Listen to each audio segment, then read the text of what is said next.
Muy bien, aquí estamos volviendo, escritorio completo, pero ahora también con Charly Carabajal. Recién me dijeron, te están serruchando el piso. No, aquí nadie tiene protagonismo. El equipo, Charly, ¿es el protagonista o no?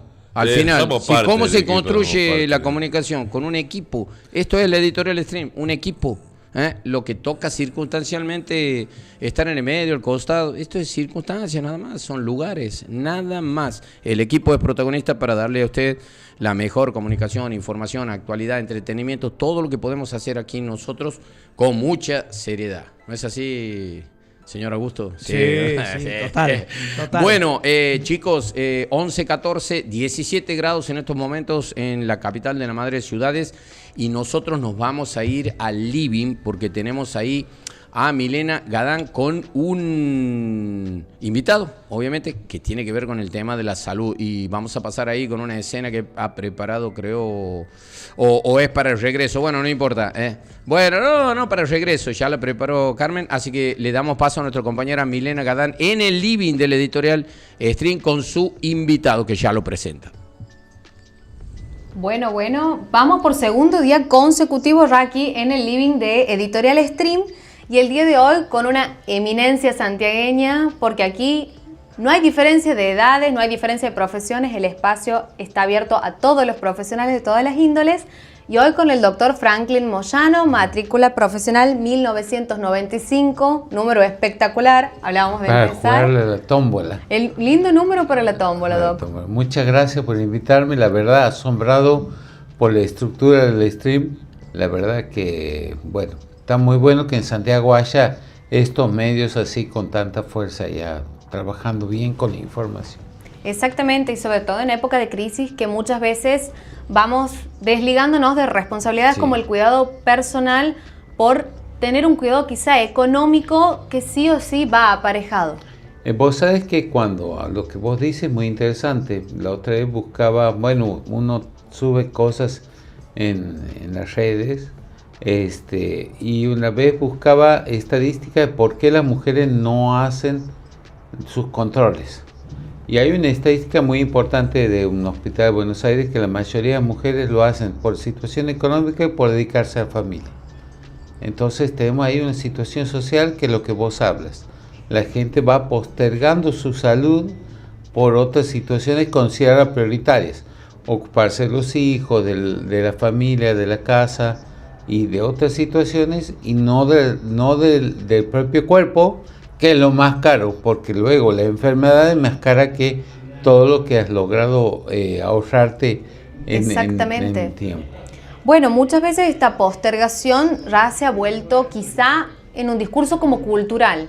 A mí me gustaría mucho que, primeramente tocando esto de esta dedicación a proteger la vida ajena, una devoción al servicio que tiene la mujer, la tomemos desde el inicio del cuidado personal.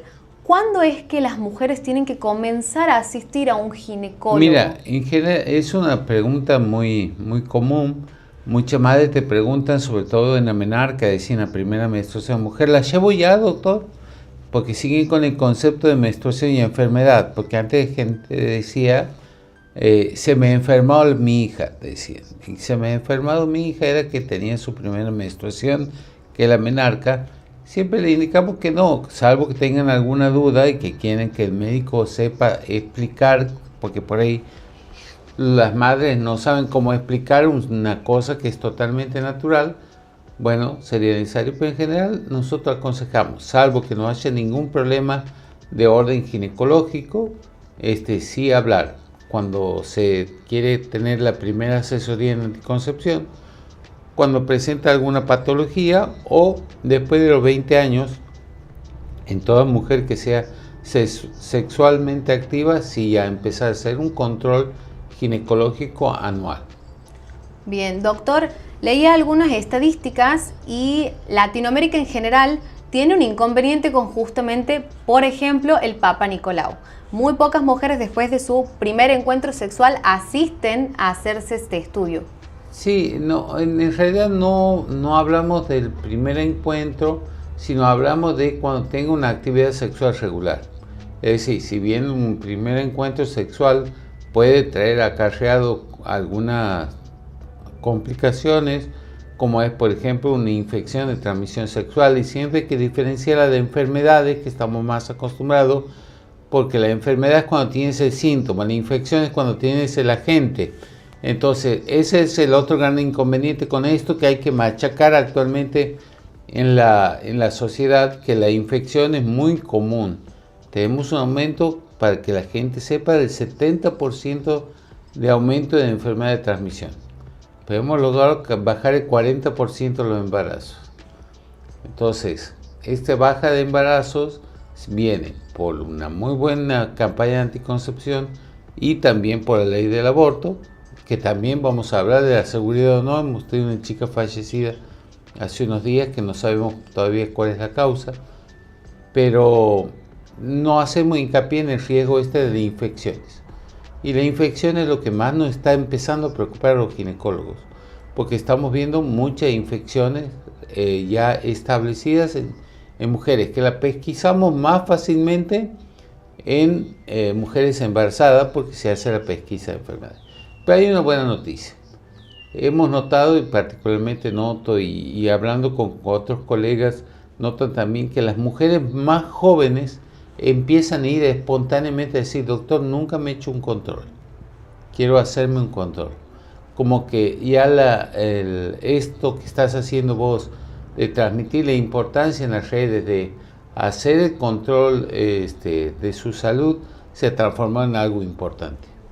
Y esto es tan importante que determina la sobrevida a lo largo del tiempo de la mujer con respecto al hombre. La mujer vive en promedio 5 años más que un hombre, en promedio. Quizás hasta 10 años más que un hombre. Doctor, referido a los aumentos de casos de infecciones, en otro programa hemos dialogado respecto al aumento de los casos de sífilis. Sí. Doctor, ¿cuáles serían las principales alertas y cuáles son los principales causantes de este aumento? Bien, la principal causante de este aumento es muy claro: no usar preservativo. Sabemos ya todo lo que hemos vivido, y ahí los muchachos que están allá en la parte central la habrán vivido como yo, la época del fin de los 80, principios de 90, con la aparición del HIV, lo que se llamó en su momento, pasó por un montón de nombres: peste rosa, sida, decimos de todo, donde nos enteramos que artistas como Moura, Miguel Abuelo, Freddie Mercury murieron de HIV, y en esa época se empezó a hacer una fuerte campaña del uso de preservativos, y ahí descubríamos que el preservativo no solo servía para evitar el embarazo, sino para evitar la infección de transmisión sexual. Lamentablemente, esas campañas de concientización sobre el uso de preservativos se han perdido. Entonces debemos empezar a hablar sobre volver a usar el preservativo como un método de prevención. También otra prevención es: muchas de las enfermedades de transmisión sexual tienen vacunas, como el VPH o el virus del papiloma humano, tiene su vacuna, está disponible gratuitamente para todas las mujeres que deseen hacerlo. Está muy bueno, se evitan muchas complicaciones. La de la hepatitis B también se puede colocar y también se evitan muchas complicaciones. Es decir, la prevención es lo más importante. Eso es lo que nosotros llamamos en medicina prevención primaria, antes que ocurra la enfermedad. Después viene la prevención secundaria, que es encontrar a tiempo. ¿Por qué es importante encontrar a tiempo? Porque la sífilis se cura. La sífilis es una enfermedad que pasa asintomática. La mayoría de estas enfermedades no tienen síntomas. Vos puedes cursar con la infección y no tener ningún síntoma. Es decir, la sífilis primaria lo único que produce es una pequeña llaga en algunas partes por donde se tienen relaciones sexuales, que no duele y que se va sola. Entre 10 15 días se va sola, desaparece. Y queda como una llaguita que estuvo ahí, desapareció y se fue. Pero la enfermedad sigue un proceso secundario que puede demorar años y que a veces aparece con cambios en el cabello, cambio en la piel, aparece como un sarpullido en las manos, que también con los meses desaparece, y a lo largo de los años aparece la sífilis terciaria, que puede ya ir a afectar el sistema neurológico, lo que se llama la neurosífilis. Por eso puede producir trastornos del comportamiento. Entonces, miren cómo una enfermedad que se cura con con el antibiótico más básico del mundo, que para la otra vez hablaba con un colega y me decía, para lo único que usamos penicilina actualmente es para la sífilis, y es verdad, prácticamente para lo único que usamos actualmente la penicilina es para la sífilis, es decir, el medicamento más básico se cura con eso. Si uno no diagnostica a tiempo y no lo previene a tiempo, produce trastornos. Entonces, tenemos ventaja que la medicina evolucionó mucho en temas de enfermedades e infecciones. El HIV, que antes era mortal, actualmente puedes vivir años con una mínima dosis de medicamentos. Yo tengo parejas que van por su tercer hijo, ambos HIV positivos, ambos con carga viral negativa porque hace el tratamiento a rajatabla y los hijos son todos negativos. Es decir, es una maravilla el desarrollo de la medicina. Pero el problema es llegar al diagnóstico. Entonces, dentro de los controles que pedimos habitualmente, pedimos el laboratorio, pedimos el Papa Nicolau, porque ahí buscamos el BPH, si está o no está en la zona genital, pero también pedimos serologías de infección de transmisión sexual, porque la mayoría no tienen síntomas. Entonces, ese es el gran problema de estas enfermedades, no tienen síntomas. Después las empezamos a encontrar de forma secundaria.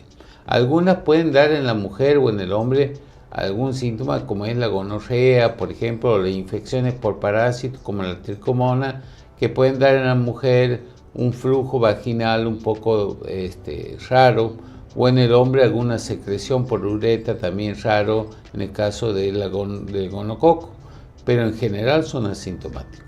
Bueno, aquí recordamos para todos aquellos que nos escuchan desde la radio en la 106.1 que estamos con el doctor Franklin Moyano, matrícula profesional 1995, recibido de la Universidad Nacional de Tucumán, y comentaba, la verdad, bastante completo y de una manera muy integral todo lo que son las enfermedades de origen sexual, asimismo su transmisión, su detección y los correspondientes tratamientos para determinar si esta enfermedad está presente o no, en qué nivel, y asimismo para tener en cuenta la salud de los hijos, de la pareja, como su prevención. Eso es muy importante también, porque a lo mejor puede pasar, y me pasa mucho, que una persona llega con una enfermedad de transmisión y empieza a pensar primero en su pareja. Y siempre tengo que aclarar, mira, esto lo puedes tener, por ejemplo, el HPV lo puedes tener hace muchos años. Entonces no necesariamente tu pareja te ha contagiado. Puedes haberlo tenido hace muchos años. Y él a lo mejor también, si es tu pareja, hace muchos años que lo tiene. Entonces, lo importante es saber que estas enfermedades pueden durar muchos años, no se curan espontáneamente. Si bien, existe una teoría de que se va el HPV, no es que se va, sino que las defensas logran controlarlo al virus, entonces aparece negativo, pero en cuanto te bajen las defensas, se puede activar. Y lo otro que es muy importante saber que son transmisibles verticalmente.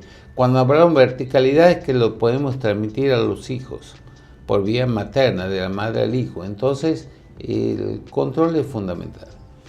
Como bien decía Doc usted anteriormente, es muy importante compartir esta información en distintos espacios, y hoy las redes sociales, usted personalmente lo sabe, manejan prácticamente toda la información de la memoria colectiva. Sí. Y usted trabaja mediante redes sociales. ¿Cómo es que decide iniciar este proceso viniendo de otra escuela de educación sexual? Lo que me motivó a mí es tratar de dar información a la gente. Yo veía muchas cosas que publicaba, estoy hablando en el año 2018, 2019, todavía no era tan fuerte. La pandemia ha acelerado todo, sobre todo porque el encierro nos ha llevado a la aparición del streaming, a la aparición de más fuerza de redes sociales, de los vivos, etc. Pero dar información real a la gente, información real de salud. Yo creo que hay mucha información, mucha información basura sobre salud. Por ejemplo, veía una mujer que es, no sé cómo tratarla, si influencer o no, una mujer que vivía en Estados Unidos que hablaba del problema de la radiación en las mujeres cuando se hace una mamografía, dando datos totalmente mentirosos y haciendo que muchas mujeres se pongan en riesgo de no hacerse la mamografía. Porque no hacerse un estudio como la mamografía implica que esa mujer se va a dar cuenta que tiene cáncer de mama cuando ya esté avanzado. Y ahí vamos a ir corriendo detrás de la enfermedad, cuando la mamografía me da un dato cuando es menor de 1 centímetro cuadrado. Entonces yo puedo encontrar un cáncer menor de 1 centímetro cuadrado y curarte. Entonces al ver esas situaciones he decidido subir información y bueno, después he logrado encontrar la interacción con la gente y ir aprendiendo y también, bueno, uno le va gustando esto de interactuar y ahora uno también va aprendiendo cómo van mutando las redes, pasando del Facebook al Instagram y del Instagram al TikTok y ahora estamos expectantes a ver cuál es la próxima evolución. Próximamente el doctor Franklin Moyano streaming con otros colegas, ¿por qué no? Sí, sería una posibilidad, pero yo creo que lo importante de esto es tratar de darle a la gente veracidad, certidumbre. Una mala información es como dejarle a la gente en la oscuridad. Una mala información. Y yo enseño en la facultad y siempre trato de enseñarle a los alumnos que hay que hablar con el paciente y explicarle la verdad, siempre la verdad. Y ser sincero, decir, mira, esta parte no lo sé, pero sí buscar una respuesta. Y hay que empezar a hablar con la gente. La mayor parte de los problemas que tienen los médicos en general es la falta de comunicación. Y eso es algo que hay que mejorar, la comunicación con el paciente. Bueno, eso lo consideramos esencial en el streaming y aquí en el living. Las preguntas siempre van a intentar captar la atención de todos los oyentes e inclusive para que padres o tutores o quien fuera pueda transmitirles la información y verla atractiva los menores. Y a mí me gustaría mucho, antes de culminar, que abordemos un tema que son las producciones audiovisuales y todo lo que transmiten respecto a la sexualidad. Hay series, como podemos dar ejemplos, series de Netflix, por ejemplo, Elite o Euphoria, una serie de HBO, que transmiten la realidad sexual en la juventud, en esta etapa de la preparatoria o de lo que sería nuestra secundaria, sí, muy alejada de la realidad, que produce también un riesgo de desinformación. Mira, tenemos que saber que los jóvenes son seguidores de un modelo, El otro día daba una charla en una escuela donde van padres con chicos con discapacidad, pero no obstante ver a la discapacidad como si fueran todos niñitos, está equivocado, son chicos que también tienen su vida sexual. Pero el problema está en que los jóvenes hoy manejan millones de datos más y de información de la que manejábamos nosotros. Tenemos la capacidad de tener el mundo en la mano. Entonces, si tienes esta capacidad de tener el mundo en la mano, lo que va a importar mucho es qué valor yo le inculque a mi hijo. Entonces, hablábamos de educación sexual integral, sí, desde el punto biologista está muy bueno, pero tenemos que empezar a hablar desde el punto de vista de los valores. ¿Qué valor le quiero inculcar a mi hijo? Y para inculcar valores también tengo que ser ejemplo. Es decir, si yo no quiero que mi hijo sea un alcohólico, yo no debo ser alcohólico, porque si no estoy transmitiendo la imagen.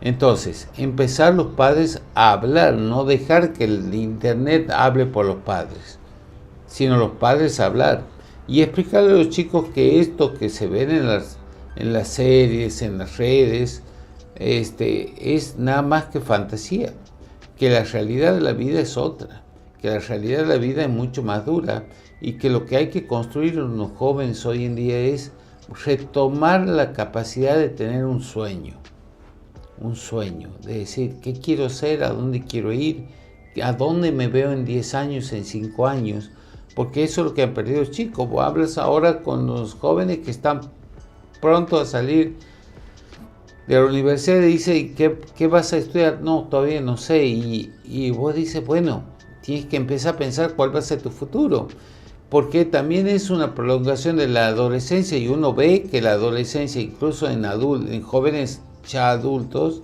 se va prolongando esta mirada de la adolescencia, de que no pasa nada, de que falta mucho.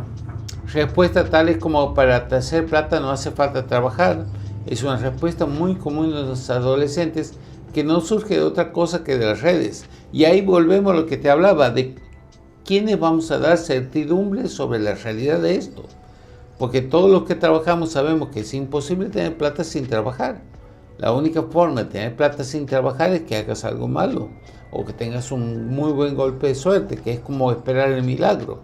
Entonces, transmitir a los chicos los valores, hablarlo en familia, hablarlo con la verdad, hablarlo desde chicos. Es decir, cuando ahora un chico pregunta, y uno debe responder con la verdad, no debe responder con cosas que uno piensa sino decirle la verdad de cómo son las cosas, de acuerdo a la edad, con lenguaje adulto, pero con lenguaje sincero, y no perder la oportunidad de nosotros ser los educadores de nuestros hijos. Porque después le pedimos a la escuela que haga prevención en adicciones, prevención en violencia, prevención en la sexualidad, y la escuela no se puede encargar de eso, porque la escuela va a transmitir desde el punto de vista biológico, pero el valor es el que yo le doy a mi hijo, lo que yo quiero que él sea como persona. Y después, bueno, será como decía él, tus hijos son hijos de la vida. Después cada uno seguirá su camino, pero vos ya le habrás enseñado todo lo que le tienes que enseñar sobre el valor, y después cada uno tiene una decisión sobre su vida. Pero sí, los padres jugamos un rol fundamental en que nuestros adolescentes, nuestros niños, nuestros jóvenes tengan una vida real y sana. ¿Estamos? Exactamente, doctor. Bueno, la verdad agradecerle porque el abordaje global que toda la vida he hecho, tanto en su cajita de preguntas en Instagram como aquí en el living de la editorial Stream, es satisfactorio y siempre de una manera llana para que pueda llegar a la mayor cantidad de gente posible. Si no democratizamos la información, como avanzamos todos juntos. Entonces, agradecerle este resumen tan preciso que hace, no solo sobre cómo vivir la propia sexualidad, sino cómo ayudar a nuestros vínculos cercanos y sobre todo los menores en formación, con tanta información, cómo orientarse y elegir un proyecto y un camino. Sí. Querido doctor, le agradecemos su tiempo, esperamos que cure su brazo y su fractura, Esperemos cuídese. Que ya terminemos con esto. Por favor. Yo la verdad los felicito por tocar estos temas. Hay pocos medios que tocan estos temas a esta hora. Y es importante que la gente desmitifique esto de tener un tabú a hablar de estas cosas. Hay que hablarlo, y especialmente con nuestros hijos, porque nuestros hijos están aprendiendo. Siempre le digo, los hijos aprenden de 3 formas. De lo que le cuentan, que la mayoría son fantasías, de lo que ven, y eso es lo que más pasa, lo que están viendo y constantemente están llegando, y la peor forma de aprender de lo que le pasa. Entonces nosotros debemos llegar antes que suceda eso.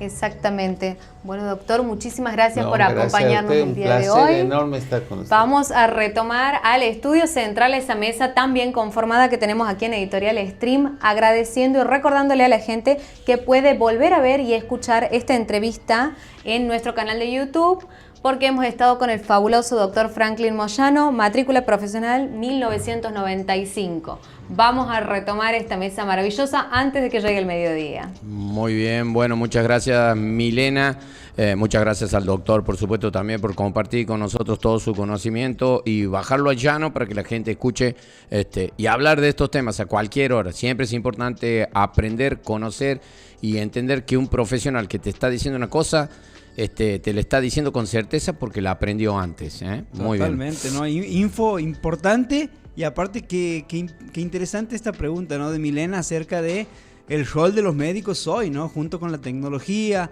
en esta adaptación también a los medios. Fantástico. Para poder llevar realmente la información precisa. Tanto influencer hablando totalmente, cosas, ¿no?, en los medios, Augusto. ¿Cómo no vas a escuchar a alguien que se anima en las redes sociales y es un profesional y tiene todo su prestigio por detrás para decirte cosas que vos tienes que tomar como valederas? Esto es lo más importante. Así que empezar a distinguir se valora nosotros. Muchísimo eso. Empezar a distinguir nosotros que consumimos redes sociales, a quién realmente ponerle una cuota de veracidad y decir, no, este tipo está diciendo las cosas o esta chica está diciendo las cosas que corresponde porque la avala todo lo que estudió.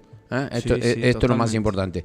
Bueno, 11:38, le propongo una última pausa, después venimos con lo último que le queda de Sí, ahí deportes. tenemos las probables formaciones para los partidos de cuartos de final hoy, de hoy. hoy, y los horarios y todo, ¿a Todo, qué hora se todo. van a prender para ver, Sí, Ojo, sí. Bueno, y por supuesto ya va a regresar aquí a nuestro escritorio Milena Gadán, que acaba de lograr una nota hermosa.